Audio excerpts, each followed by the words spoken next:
Tired of fumbling for your physical card every time you need the number for an online purchase? Today, we're unlocking a super convenient trick finding your Chase card number right inside the Chase app. First things first, grab your phone and tap on the Chase app icon to launch it. You'll be prompted to log in, use your usual username and password or your preferred method like fingerprint or facial recognition to securely access your account. Once you're logged in, you'll land on your account summary. Scroll through your accounts until you find the Chase card you're looking for, then tap on that specific card account.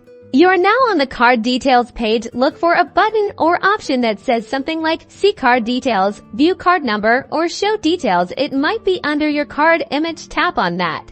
For security reasons, Chase will likely ask you to verify your identity. This might involve a one-time passcode sent to your phone or email, or answering a security question. Follow the on-screen instructions to complete the verification process. Great job! Once verified, your full card number, expiration date, and CVV will be displayed. Remember, this is sensitive information, so keep it private and avoid sharing it with anyone, and that's all there is to it. You can copy to your clipboard and use the details for any online transactions. You now know how to find your Chase card number within the app in just a few simple steps.